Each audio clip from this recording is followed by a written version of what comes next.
You're listening to the Bible for Normal People, the only God-ordained podcast on the internet. I'm Pete Enns. And I'm Jared Bias.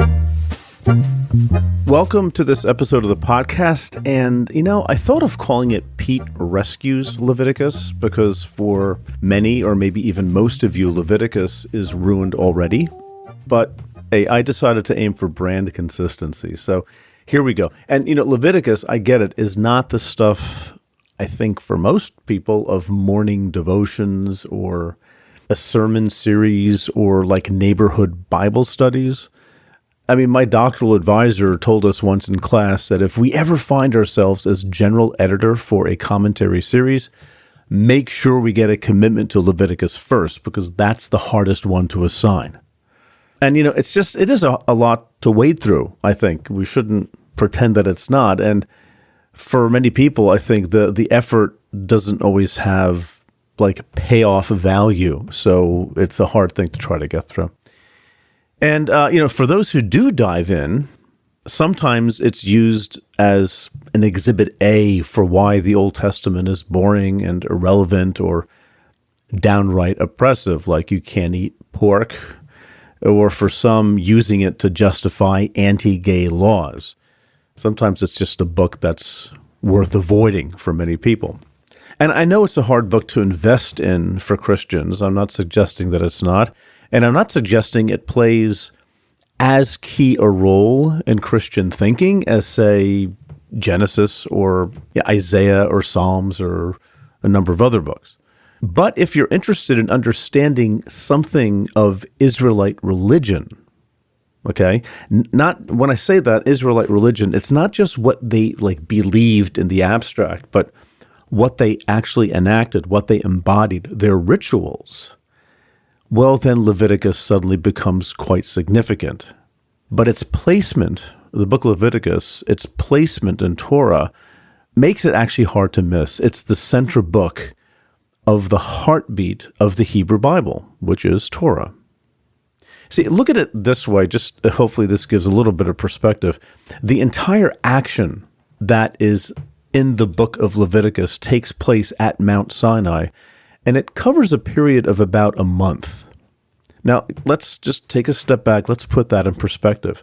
Leaving Genesis out of it, Moses is born at the beginning of Exodus, and he dies 120 years later at the end of Deuteronomy. So Exodus, Leviticus, Numbers, and Deuteronomy cover 120 years. Exodus alone covers 80 of those years and takes us from Egypt to Midian and then back to Egypt and then back to Midian where Mount Sinai is. A lot of years and a lot of moving about. Numbers and Deuteronomy, well, they cover most of the remaining 40 years. And they cover a lot of ground, literally, throughout the southern wilderness and the territories east of the Jordan River. Now, Mount Sinai and all that happens there is clearly the center of attention in Torah. How do we know that? Well, half of Exodus, all of Leviticus, and the first third of Numbers take place there. And they cover a mere 11 months, like not even a year. So Exodus through Deuteronomy cover 120 years. The center chunk of Torah, the time at Sinai, covers 11 months, and Leviticus, that one book in the middle, is devoted to a 1-month period in one location, Mount Sinai. See, someone back then wanted to make a point. For whoever compiled the Pentateuch, Leviticus was clearly huge. Now, even though Leviticus covers a short span of time, a lot is happening there, not only in terms of the content, but a lot of things are presumed in the background. And we do have to cover a lot of ground ourselves if we want to wrap our heads around this book, which is the basic goal of this podcast. Not perfection, but just wrapping our heads around some of the big issues.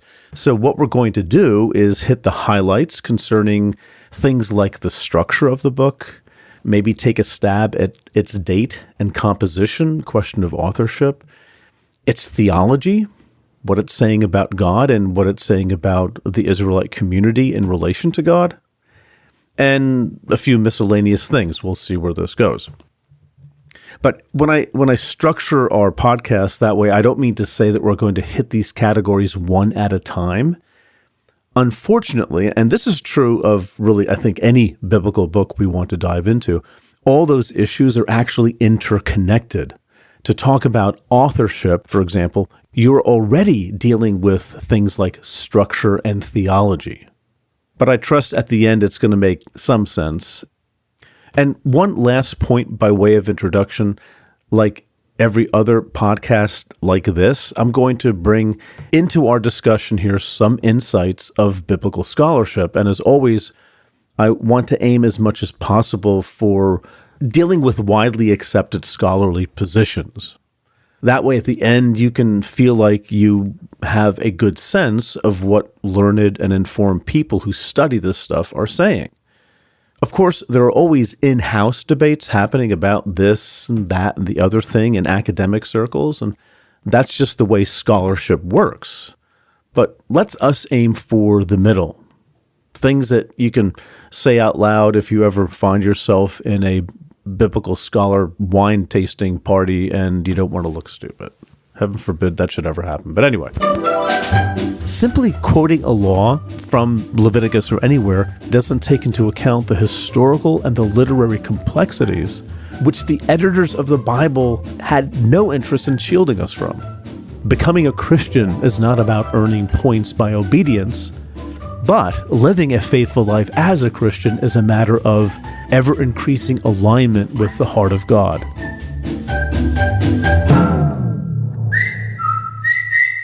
Okay, so let's get into it this way. Let's begin just with the title of the book. The Hebrew name is Vayikra, and he called, meaning and the Lord called. In Hebrew, this is one word, and it is the first word of the book. The Hebrew names of other books of Torah do the same thing. They're named after the first word of the book. So here, at the beginning of the book, God is doing what? God is summoning Moses. He's calling to Moses, summoning Moses to the tent of meeting. Now let's just pause there for a second. The tent of meeting and the tabernacle, which was built in Exodus, we're going to get into that, don't worry, but the tent of meeting and the tabernacle are most often used interchangeably as the structure built in the second half of Exodus, the preceding book. But elsewhere in Torah, the tent of meeting and the tabernacle are clearly separate structures. And here, for example, in Exodus chapter 33, verse 7, this is what we read. Listen to this closely. Now Moses used to take the tent, that's the tent of meeting, and pitch it outside the camp, far off from the camp. He called it the tent of meeting, and everyone who sought the Lord would go out to the tent of meeting, which was outside the camp. See, in Exodus 33, the tabernacle, the instructions have been given, but it hasn't been built yet. There is no tabernacle.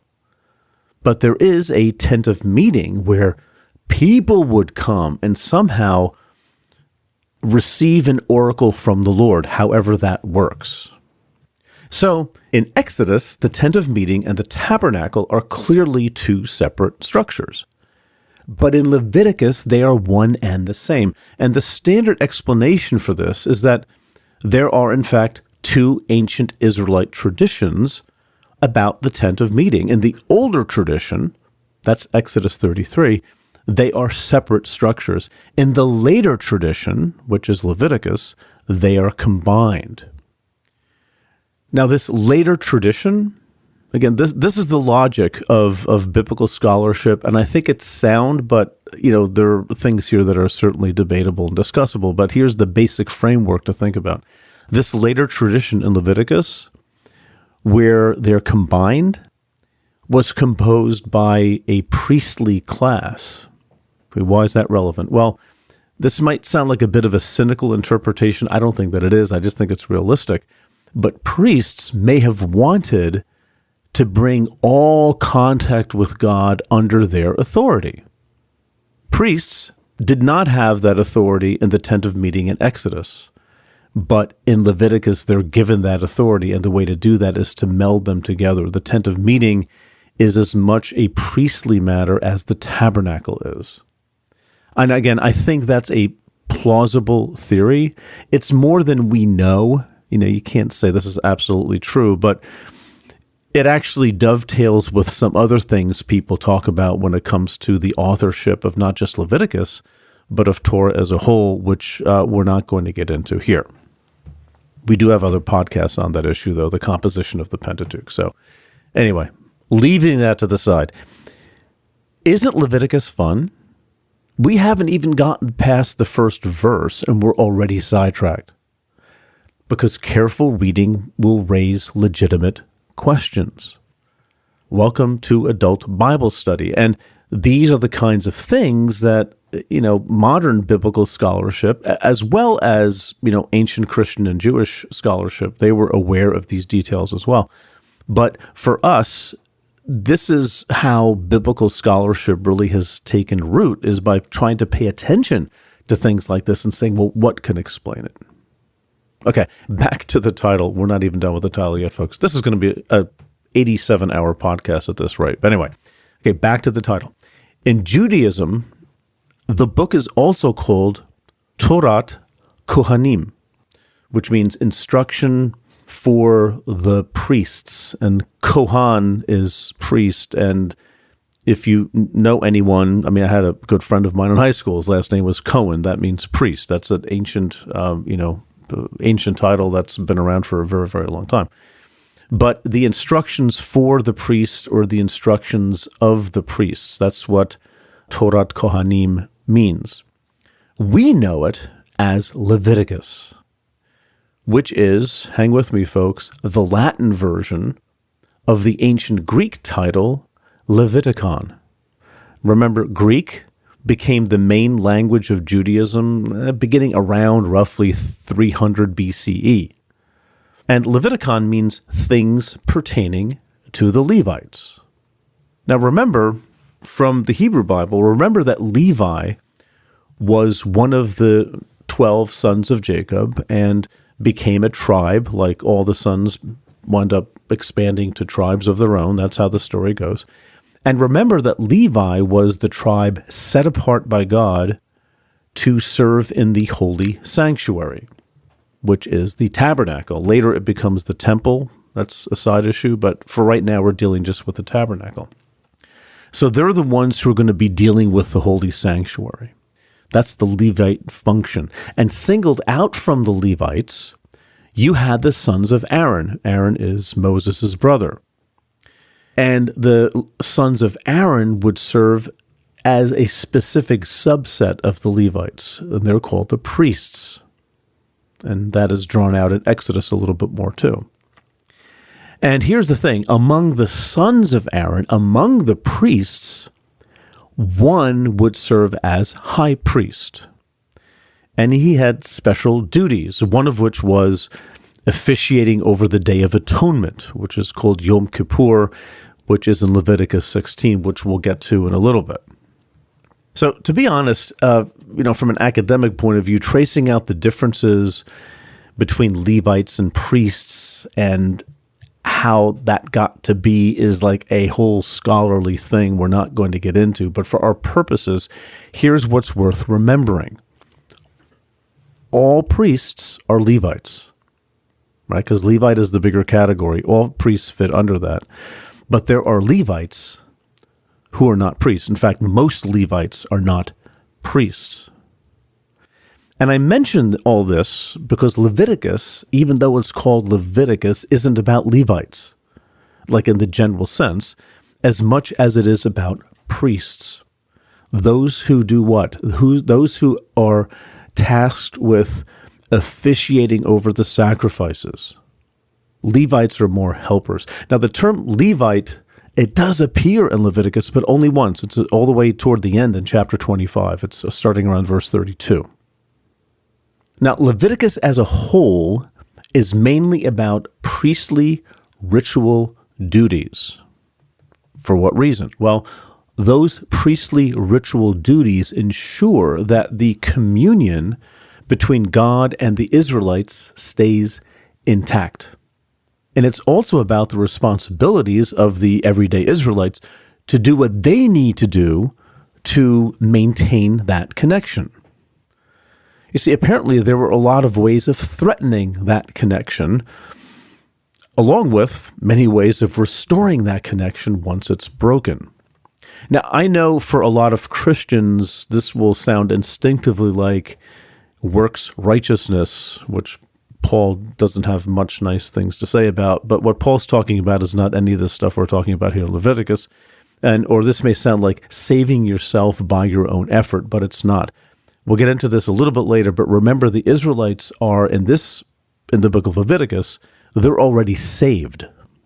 They are God's chosen people. They've been God's chosen people since the time of Abraham. And what God did is God delivered them from Egypt. The law, all this Leviticus stuff, is not a condition of salvation. Do this and you'll be saved. It is a response to God's act of salvation. Okay, just keep that in mind, because it actually changes how we might approach the book of Leviticus, not useless things to do so that we go to heaven when we die, but things that help us maintain the connection between ourselves and God. And by the way, Christians do that stuff all the time. They go to church, they pray, they read the Bible, they go to Bible studies, whatever, right? We all have rituals that help connect us with God. And Leviticus, well, these are those rituals. Okay, we're going to get into all this stuff in a minute. I keep saying that, but I mean it. But before we do, let's look briefly, although I don't know how brief this is because this is really important, but let's look at the structure of the book. And there is a method to my madness. Now, of course, there's no one right way to view the structure of a book of the Bible, any book of the Bible. But this is the way that makes most sense to me of Leviticus. And to do that, I just like to divide Leviticus into two parts. The first part is chapters 1 to 16, and the second part is chapters 17 to 27 total chapters. Now, no sooner do I say that than I have to backpedal just a little bit and say that chapter 27, the last chapter, is its own thing. I'll explain why in a second, but most scholars feel that this is an appendix added to Leviticus at a later time. That's not a big deal, and we'll come back to that very briefly. But again, just a reminder that biblical books do have what you might call a developmental history. They weren't just written all at one time, and here it is. As they were handed down, they were added to, they were edited, and what exists in the 3rd century BCE is probably different than what existed in the 6th century BCE. That's just the legacy of biblical literature, and we see traces in these books of how things probably did change over time. You can pick out things anyway. It's not a big deal. We'll come back to it. Okay, so let's look at part 1, all right, chapters 1 to 16. What is happening here? Well, this is probably the section that most Christian Bible readers are somewhat familiar with. I say that with some hesitancy, but somewhat familiar with. Because why? Many, probably a lot of you, have said, I'm going to read through the Bible in a year, and you start reading, and if you get to Leviticus, that's the place where you sort of conk out. You just can't finish it because why? Why am I reading this? But you've maybe come across things. This section begins with instructions to the people. These are instructions given to the people about the basic sacrifices. And there are 2 types of basic sacrifices for Israelites. The first type are voluntary sacrifices, which are just as they say. They're offerings that one does voluntarily, not on a whim, but it's things that you ought to be considering, but you do this on your own initiative. They're not mandatory. And they're for things like expressing gratitude or thanks. Now, I know the text, if you're looking at Leviticus, it starts very early on and within a couple verses where, God says, you shall bring animal X, which sounds like a command, but it's not. It means in the event that you make a voluntary offering, you shall bring. This is how you shall do it. Okay? So the voluntary offerings are, again, maybe you've heard some of these terms, burnt offerings, grain offerings, and well-being offerings, which are also called peace offerings. And each has its own stipulations of what to sacrifice and how, and they're covered in chapters 1 to 3. The next two chapters, this is 4 and 5, actually it leaks into chapter 6 a little bit, but these are the mandatory sacrifice. Now, to understand what these are about, we have to take a step back. There's background here.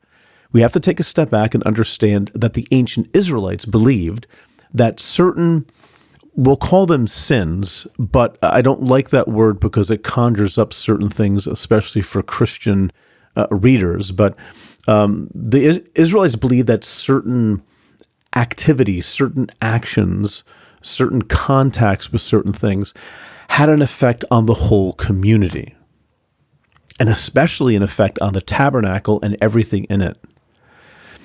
What that means is that there are certain actions that defiled things, that polluted things, that contaminated things.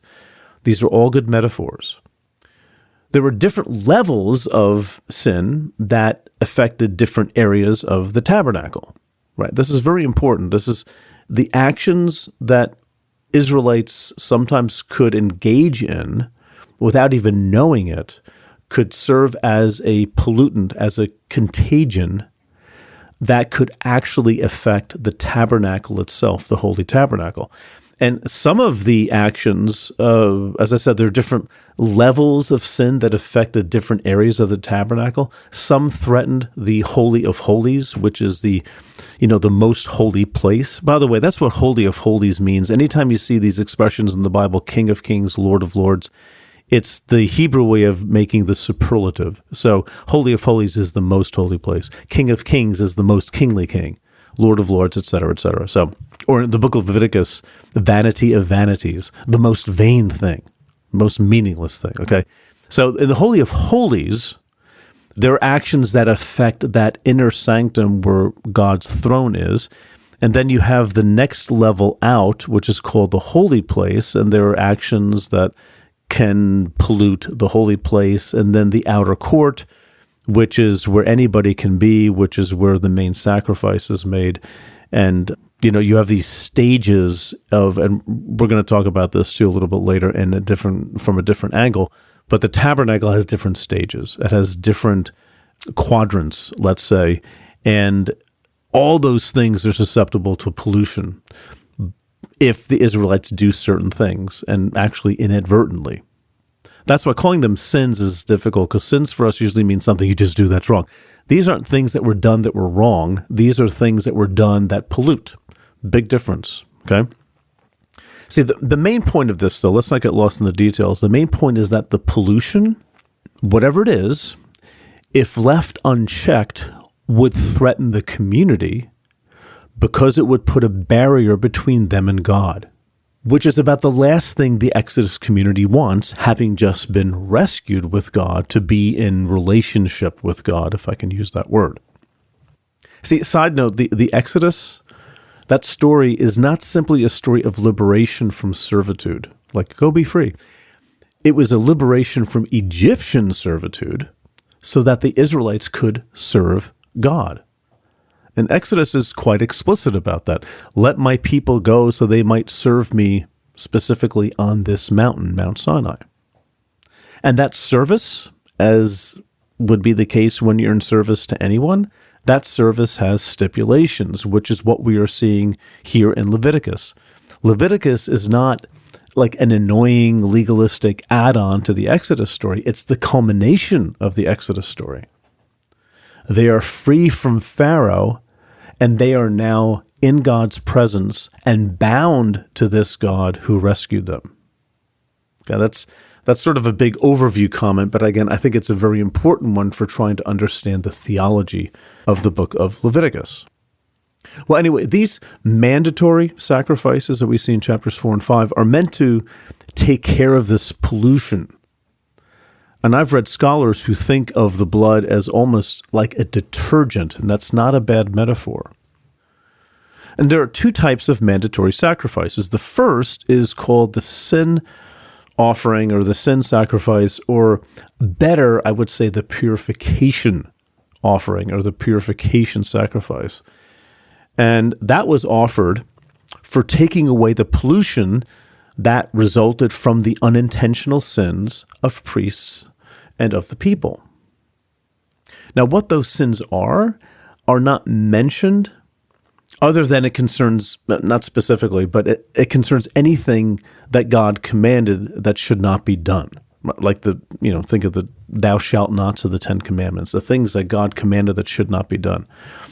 It involves some sort of an unintentional trespass. You see, sin happens, and God isn't angry. You just have to make it right through a ritual.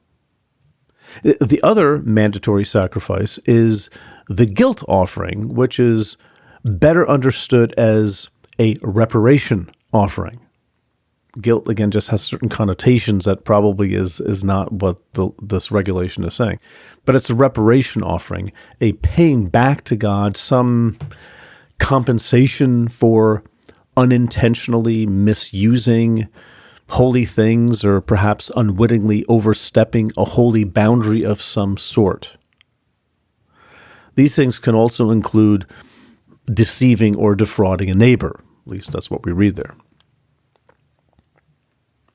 Okay, so these instructions concerning voluntary and mandatory sacrifices are all given to the people in general from God through Moses. These are the things that the people hear.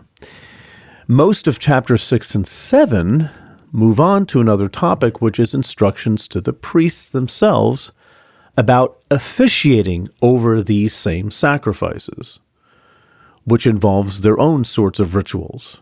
And for our purposes, there's really no need to get into any of this detail, but just know when you're reading this, it sounds repetitive, but the difference is that in 6 and 7, it's the priests are being addressed, whereas in 1 through 5, it's the people being addressed. Now, next comes chapters 8 through 10, and we talk about this as a block because these are not commands or regulations or laws, but they are narrative.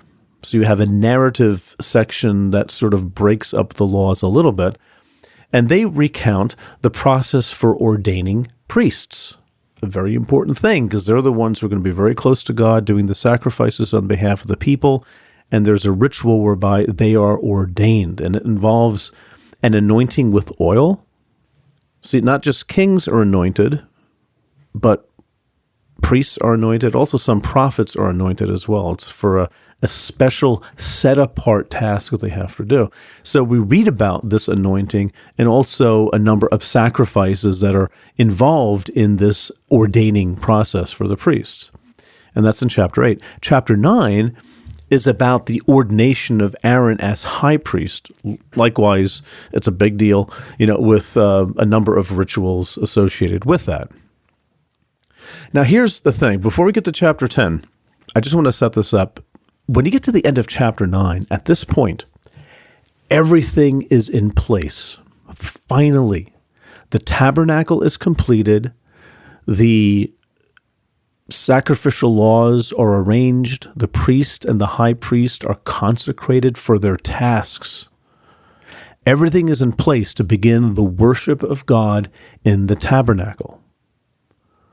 This is no small moment in Israel's history. Again, the whole reason for the Exodus was to worship/serve.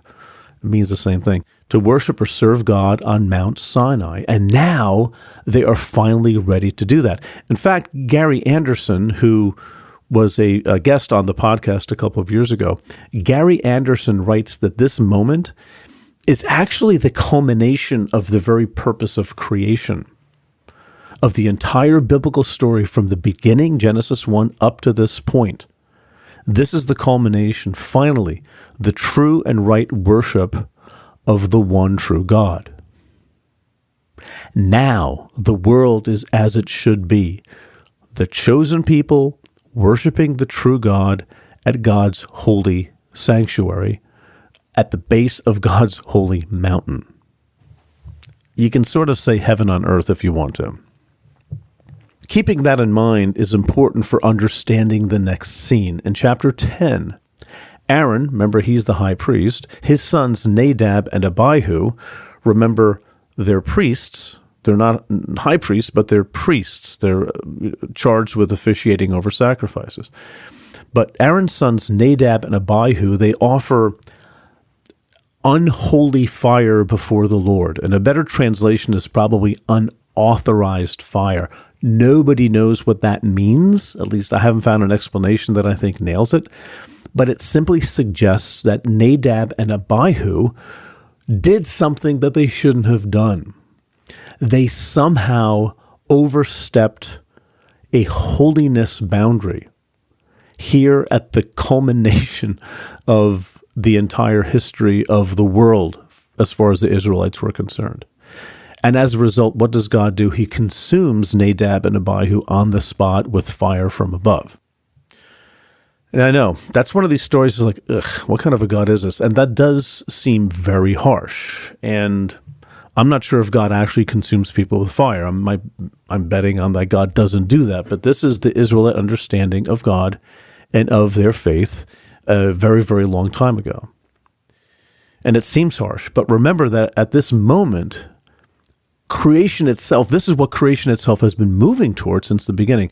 And no sooner are things in place, but a couple of priests break the rules. See, this moment, maybe to put this in a much broader perspective, this moment is an echo of the Garden of Eden story. There, God allows Adam and Eve to abide with God in God's sacred presence. Yes, the garden is a sacred presence, and it's actually a metaphor for the tabernacle and later the temple, which are both sacred space. But Adam and Eve's failure to abide by God's command led to punishment. They were driven out of paradise, which Genesis calls a death. On the day you eat of it, you shall surely die, right? But they didn't die. They were exiled at the end of chapter 3 in Genesis. So Leviticus 10 is another fall narrative. It's about a disobedience and the loss of sacred space and a death. In fact, to broaden this out even further, there's another similar story in Exodus. It's the golden calf story. There too, where are we? We're at God's holy mountain. While Moses is at the summit getting God's commands, the Israelites worship a golden calf and have a wild party. This is God's holy mountain, for heaven's sake.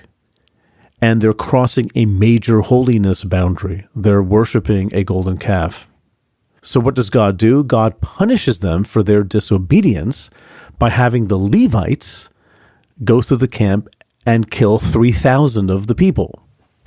Again, it seems harsh, and frankly, it is harsh in my opinion, but it doesn't matter. We're trying to understand the theology of Leviticus, the logic behind it.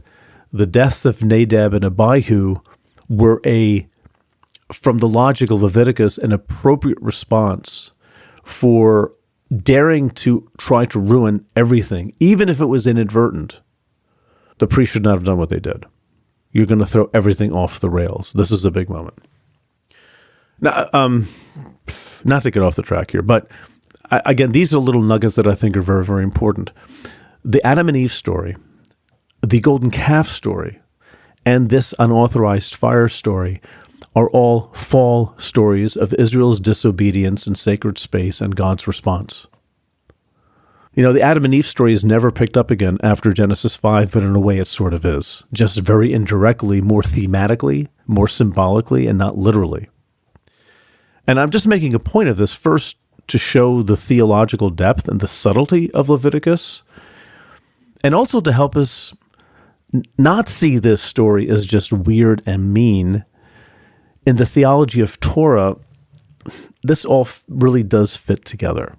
Now, what we do with that theology today, and especially Christians in light of the gospel and in light of 2,000 years of reflection, that's another issue entirely. But we're just dealing with the theology of the book of Leviticus, which I think I wanted to try to respect before we critique. Okay. Moving to chapters 11 to 15.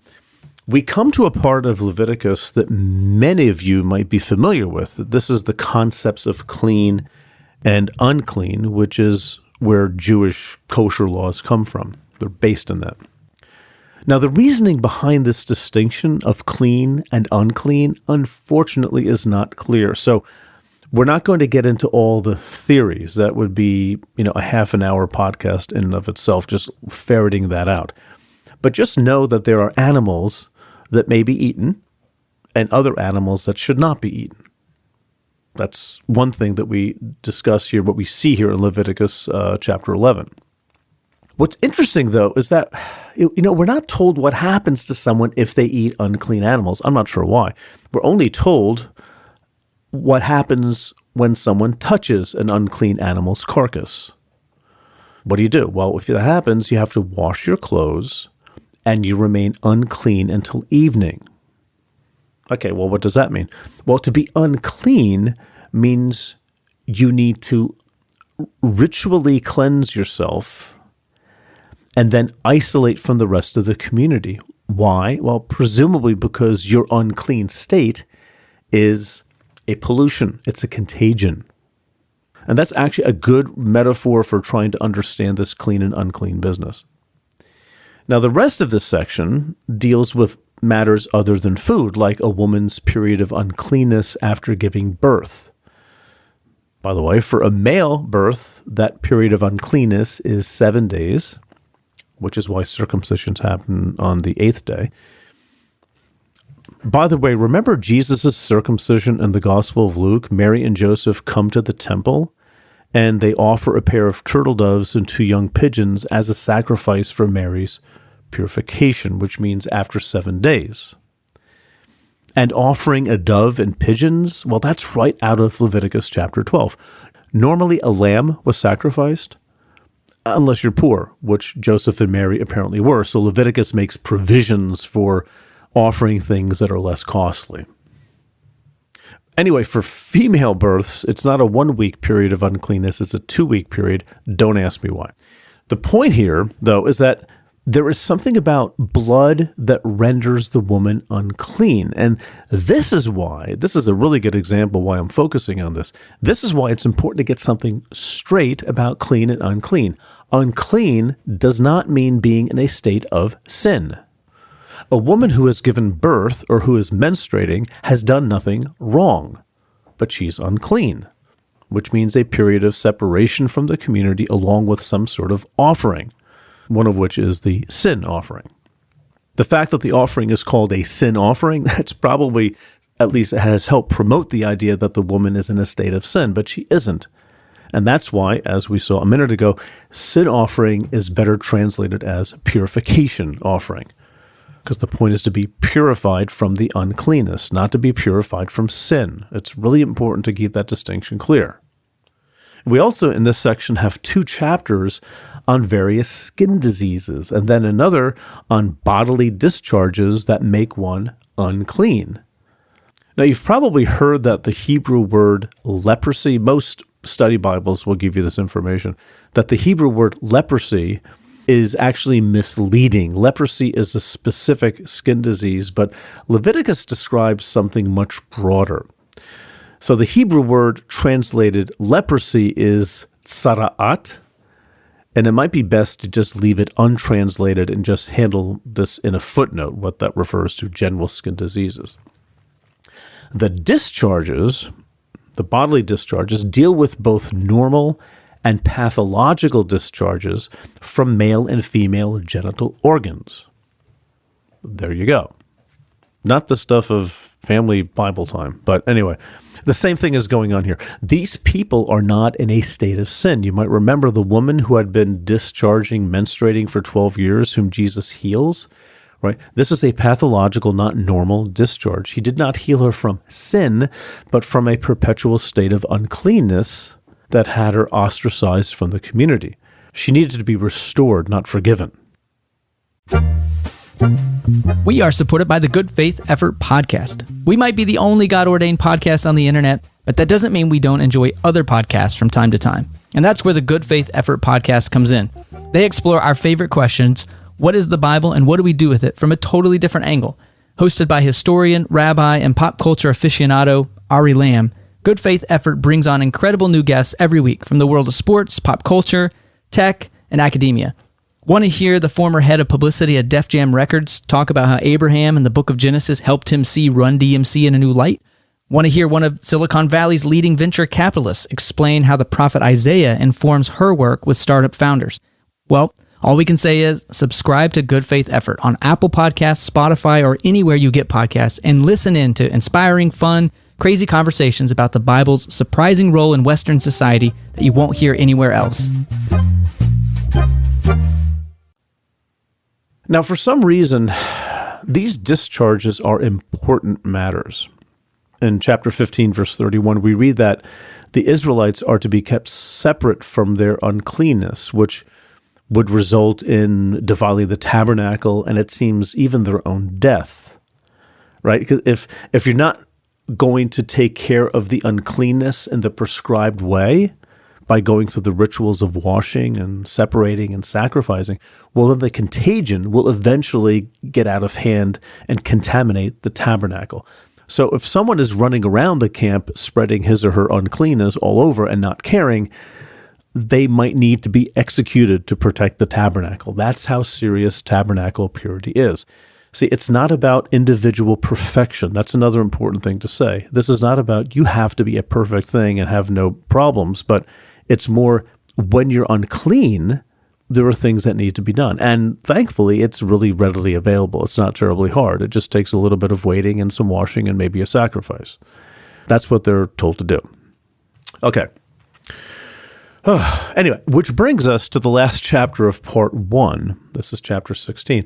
And it's the Day of Atonement, also called the Day of Purification, and in Hebrew, Yom Kippur, which for me as a kid just meant I got a day off from school. But anyway, this is not only the last chapter of part 1, but something of, I think, a centerpiece of Leviticus. See, each year, here's what happens. The high priest and the high priest alone would enter the most sacred part of the tabernacle, called the inner sanctum, the Holy of Holies, where the Ark of the Covenant was. And the point was to take away any lingering impurities that may have infected the tabernacle over the course of the last year. Something that wasn't caught, that is probably infecting the community. They don't know what it is, but just as a surety to make sure that nothing is contaminating it now. And there are a lot of moving parts here to this ritual, but basically it means that Aaron, before entering the tabernacle, he needed to sacrifice a bull to, first of all, why? Take away any unknown impurity he might be harboring. Can't have him offering sacrifices for the people if he's impure himself. And then he takes 2 goats. This is the really interesting part. This is the part people probably know something about when it comes to this ritual. But 2 goats, one would be offered as a sacrifice, and the other would be sent off into the wilderness, this is what the phrase says, to Azazel. Now, this is odd on several levels, but this goat seems to have the impurities of the entire community placed on him. Not the sin placed upon him the way we think of it, but the impurities of the people. And then he's cast out of the community to put the impurities far away from the tabernacle and almost certainly just simply die out there, either getting killed by another animal or just dying of thirst or hunger or whatever, right? So far, so good. At least so far we understand sort of what's going on. But what is this Azazel? Well, older Bibles, namely the King James Version, took their cue from rabbinic tradition and rendered it scapegoat. And that's a term that has stuck around in English usage. Rabbis later read Azazel. They broke that. It's one word in Hebrew, but they broke it up into Azel, which means a goat that goes away. But that's probably very unlikely. And nowadays, scholars understand Azazel as, you might want to be sitting down here, but they understand Azazel as a leftover allusion to an older ideal where Azazel is a desert demon. Oh, it's weird. Yeah, it is weird. But this is an idea that goes as far back, well, it's before the time of Jesus, and it's still seen in like the 12th century in Judaism. This is not just a made-up thing, but there seems to be some historical precedent for this. Now, this Azazel does seem to be not just like a scapegoat. It's not an adjective describing the goat. this Azazel does seem to be an entity of some sort. See, lots were cast on the two goats, and as verse 8 says, one lot for Yahweh, for the Lord, one lot for Yahweh, and one lot for Azazel, right? It sounds like Azazel is a being of some sort, like Yahweh is a being of some sort. Now, unfortunately, none of this, of course, is explained at all in Leviticus or anywhere else in the Bible, but it does go to show us how very interesting the Bible can get once we dig down even just a little bit. And it should also be a reminder why having a good study Bible can really open our eyes. Okay, well, that's part one. To set up part two, let's circle back and talk for a moment about the structure of Leviticus. Leviticus is not a mishmash of laws loosely arranged. It is organized. It's very organized. And the entire book is structured, interestingly, around 36 speeches of God that begin, "The Lord said." That's how the book opens. Now, 36 is a multiple of 12. And, I don't like getting number happy when it comes to the Bible, but this is surely no accident. It's 3 times 12, right? So those are two important numbers there. And I mentioned earlier that chapter 27, remember that, is considered a sort of a tacked-on appendix at a much later time. Well, some scholars think that it may have been tacked on to create that 36th speech. Interesting idea. Anyway, to give this book a sense of order and coherence. Anyway, you've got these 36 speeches that begin, "The Lord said." 31 of them are addressed to Moses. So Moses is the main guy. 4 to Moses and Aaron, and 1 to Aaron alone. And along with that, Leviticus has 12 summary statements spread out through the book. Again, 12, right?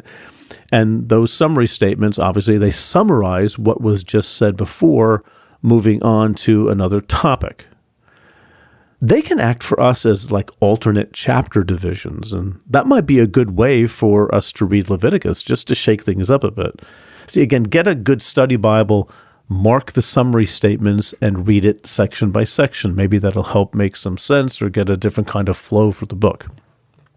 Chapter divisions are too arbitrary, especially well, I think in a lot of books, but in Leviticus certainly. So, okay, chapter 16 is also a structural marker of a different sort. And here we're going to get a little bit more into modern scholarship of the book of Leviticus. Not only is chapter 16 the climax of the book up to this point, but it takes us into part 2, which seems quite distinct from part 1. There's some sort of in some respects, there's a big break between 16 and 17. They're connected in terms of content, but they also differ.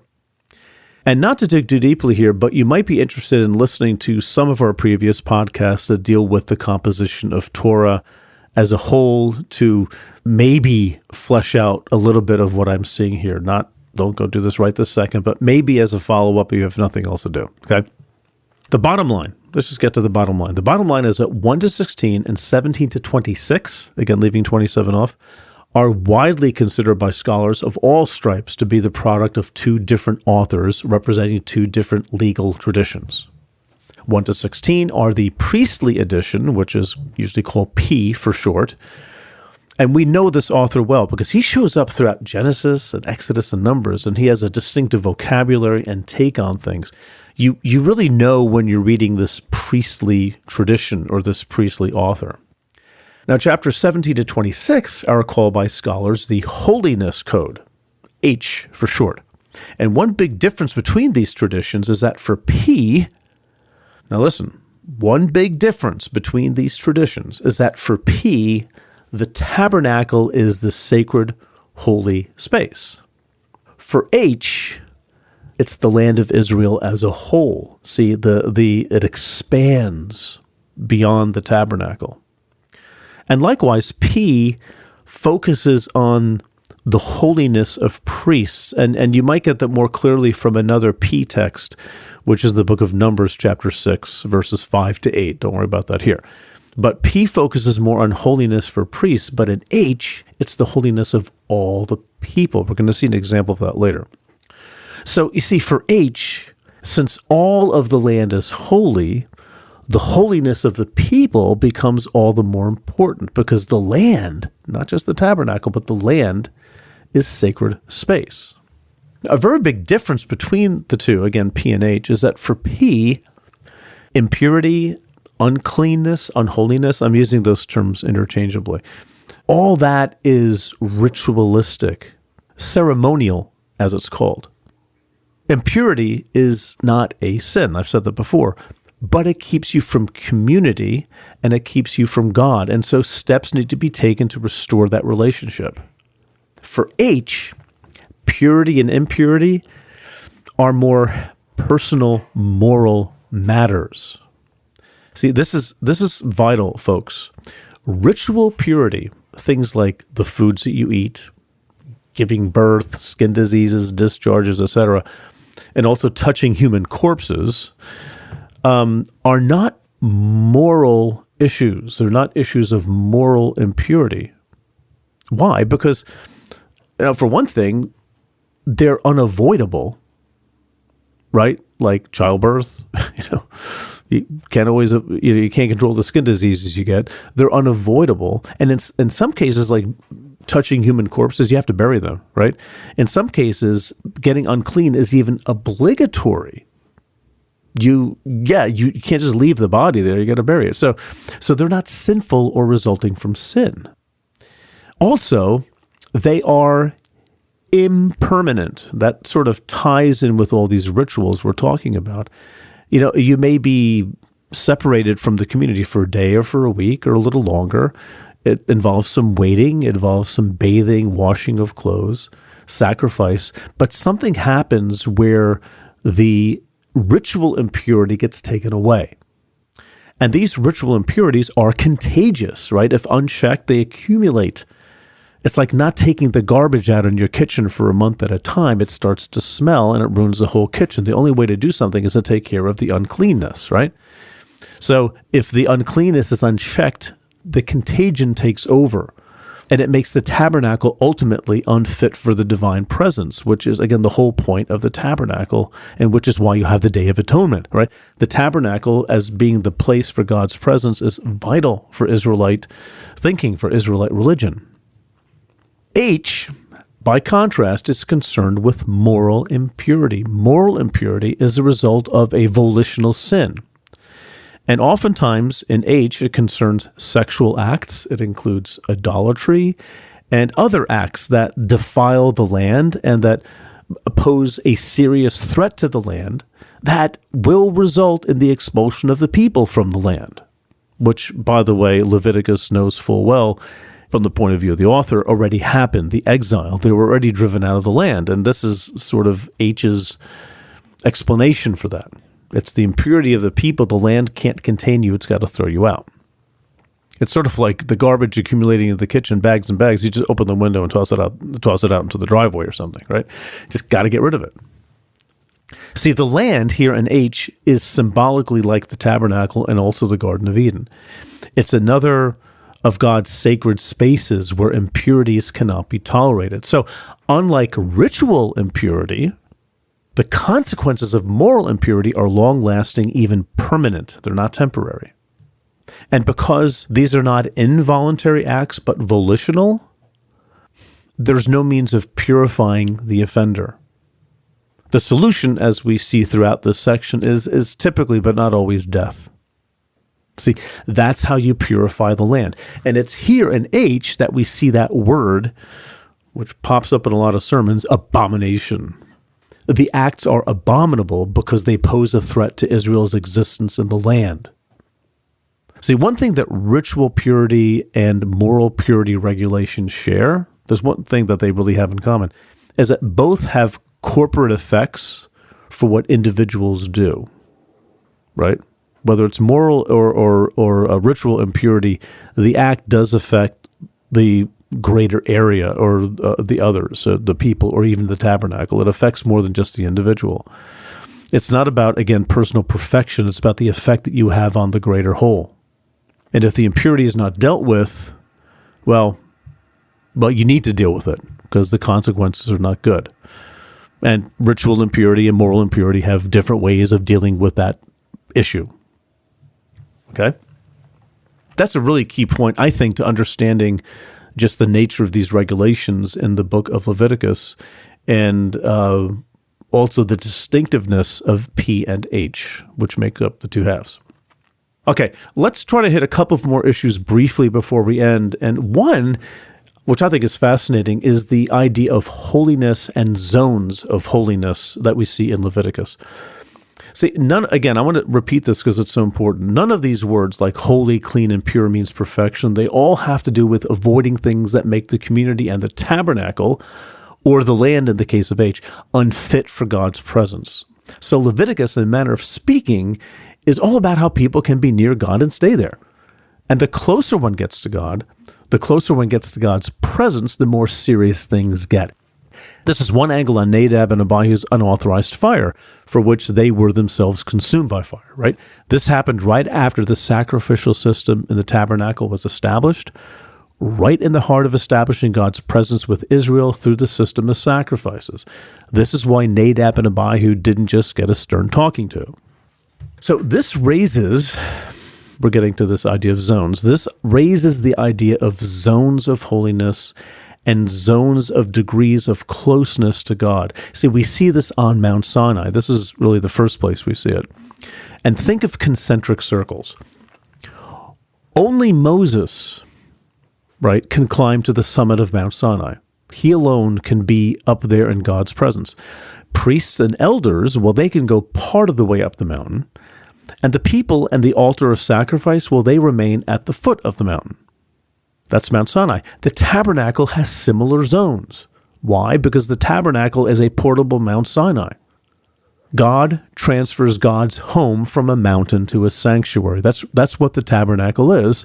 And so we see a similarity between Mount Sinai and the tabernacle. For example, in the tabernacle, only the high priest can enter the Holy of Holies, which is where the Ark of the Covenant is, and upon which Yahweh himself is said to be enthroned. The high priest's audience with God is, think of it this way, a reenactment of Moses on Mount Sinai in God's presence. Now, priests can enter the holy place, which is the next zone removed, not the Holy of Holies, but the holy place. And the people and everyone are on the outside in the outer court, another level removed. This is where the altar of sacrifice is before the priests even go into the tabernacle itself. See, the tabernacle and Mount Sinai are mirror images of each other. And, we can expand these zones further to the land itself. Right? In Numbers, the tabernacle as a whole is the center of God's holy presence. But then think again of concentric circles. The Israelite camp is one step removed, and the area outside of that, further away, is the wilderness. That's the furthest part away. Right? You see that three levels happening on the level of the whole land. And later, when we get to the period of the monarchy, we see something similar. There's no tabernacle, obviously, because they're not wandering around the desert. But now you have the temple is central, and then the land itself is God's land, and then beyond the land is the land of the exile. So you have three levels of God's closeness, and we see that in the sanctuary, the tabernacle, or the temple, and we see it with, these gradations on Mount Sinai. There's something about this pattern that's very important to at least these priestly writers in the Hebrew Bible. See, both sanctuaries, the tabernacle and the temple, along with the land, are central to Israel's understanding of itself and understanding of God. There is no more holy place to be on earth than in the sanctuary, performing the daily rituals in a state of cleanness in the land that God has given you. And when those things are ripped from you, as they were in the exile, maybe we can appreciate how devastating that was and how powerfully Judaism had to regroup after these things about what it even means to be a Jew. But that's another podcast. But just now, building a sanctuary in Babylon in exile would not have gone over well. You can't just put God's house anywhere. Okay, one last thing, if I may, about the zones of holiness. The sacrificial animals also have zones. The fat, called the suet, this is the hardened fat that encases the kidney and the liver. That fat, it belongs to Yahweh alone. Don't you think about eating it. In 1 Samuel chapter 2, it starts around verse 15, you can read about what happens to priests who take the fat for themselves. Guess what happens? They die. Right? Like Nadab and Abihu died, right? They overstepped a serious holiness boundary. And death is also the penalty, by the way, for idolatry and blasphemy. Why? It's crossing a pretty major holiness boundary. It's false worship, something pertaining directly to God. Likewise, murder is also punishable by death, perhaps because humans are image bearers of God. And also, certain sexual acts are punishable by death, like bestiality, various forms of incest, and sex with someone of the same gender. Now, what all these have in common is genitalia, and it raises the question of why these behaviors are deserving of death, which is a very hard question to answer. Remember, folks, this podcast is not about debating Leviticus, but trying to understand its logic, its theology, its structure, what it was trying to say back in the day. And I know that the matter of human sexuality is a deeply meaningful issue for many of you and even divisive for some. And I don't appear to be wanting to sidestep it. Far from it. I think we have several episodes exploring various related topics to human sexuality. But here, I just want to try to touch on the nature of Israelite religion. What we do with that religion today, in light of, again, thousands of years of reflection, and including reflection on the gospel, what we do with this is a matter of very serious and mature theological reflection that has been going on since the church began. Okay, but one common answer, let me get to a possible answer. One common answer about why these sexual behaviors are deserving of death is that they are just social taboos. All societies have things that just gross them out. And we even share some of them with Israelite culture, like, having sex with your mother, things like that. I think that is a valid explanation, historically speaking. Another potential explanation is that the genitalia are about reproduction, to fill the earth as Genesis says humans should. And that won't happen except for sexual relations between men and women. But at the end of the day, I'm simply not sure what the logic is here. I'm not convinced that anyone has a really solid answer. And I mean, just think of it this way. In the same way that we don't know the reasoning behind clean and unclean, even though that's so basic a concept to Leviticus, we might not really have the reasoning process here about human sexuality and how that's treated in Leviticus. Anyway, we sidetracked. We do that a lot here at the Bible for Normal People. But we're talking about the zones of the sacrificial animal. The fat belongs to God. Let's call the most inner zone of the animal. The next zone, the inner zone, includes entrails, reproductive organs, legs. Most of these belong exclusively to God, but not all. Some's available to the priests. The outer zone includes the head and the body, and that's food for priests and the people. See, again, do you see these three-part division of the animal itself? Okay, 2 quick points as we bring this to a close. Thank you for your patience, folks. One has to do with the presence of contradictions in Leviticus between P and H, but also between Leviticus as a whole and other legal sections of Torah. Why am I raising this?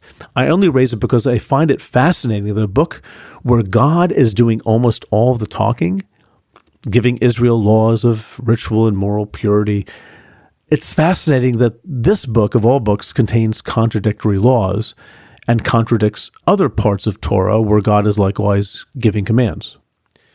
And I want to say this bluntly, and this is not debatable. These things are actually happening in Torah. The easiest explanation is that Torah contains several legal traditions that arose in some respects independently of each other, but probably not entirely independently, but were localized. And if you're a regular listener of the podcast, you're used to hearing that. In my book, Exodus for Normal People, which came out in 2021, I deal a lot with these traditions as they are seen in the book of Exodus. So that might be some place for you to go if you want to read a little bit more about it. But anyway, the biblical editors who brought these traditions together were not fools. They could read. They were not asleep at the switch. They kept these traditions, these sometimes conflicting traditions, together because they both had value for their communities. And I'm saying all this to you just so you know that I'm not trying to tear the Bible apart by pointing out the fact of contradictions, but just trying to explain, as I'm always trying to do, just the nature of the book, which clearly did not drop out of heaven, but like all biblical books, developed over time and was handled by different people in different times. One example of an internal contradiction in Leviticus between P and H concerns sex during menstruation. What a great topic. Anyway, that is a no-no throughout Leviticus, but the penalties are not the same. In chapter 15, you can look up the specific references yourself, but in chapter 15, the man is considered unclean for 7 days. Right? This is P. It's a matter of ritual purity. It's not permanent. It's ritual cleansing that's needed. Not a big deal. It's something, you have to take care of it, but, you're not going to jump off the deep end because of this. In chapter 18, we read of a number of sexual sins, one of them being sex during menstruation. But there it's treated on par with things like incest and adultery. And the penalty for all of these sins is that the land will vomit the people out, which again is exile language. See, remember, land purity is part of H's ideology, and we see it here in the law. He's concerned about the land. Then turn to chapter 20. There, the impurity or uncleanness is called a sickness. And intercourse results in both, this is so different, both the man and woman being cut off from their people. Whatever that means, that doesn't seem to be a temporary period of isolation and cleansing, but something that looks permanent, which could be anything. To be cut off from your people could be anything from like excommunication to maybe a premature death of some sort, or perhaps even execution. See, trying to reconcile these regulations to make them all say the same thing, it just twists you into knots. One quick example of a contradiction between Leviticus and laws outside of Leviticus concerns eating dead animals that you happen to come across. According to Leviticus 17, if any person, hear me, any person, citizen or alien, comes upon an animal that has either died or been killed by another animal and eats it, they need to do what? Wash their clothes, wash themselves, and they will be unclean until evening. This is not a sin. It's a cause of uncleanness. There are ritual things to do to get rid of the uncleanness. In 22, however, chapter 22, priests now are specifically prohibited from eating carcasses at all. If they do, they will die in the sanctuary. See, for H, this is chapter 22, is H. For H, priests operate on a higher level, let's say, than Joe and Jane Israelite. Now compare this to Deuteronomy, chapter 14. There we read yet a third perspective, that no one shall eat anything that dies on its own. Sure, give it to the foreigners, but the people as a whole are holy. They don't eat of it at all. See, Deuteronomy seems to put the people on like the same level that H puts the priests. None of you can eat it.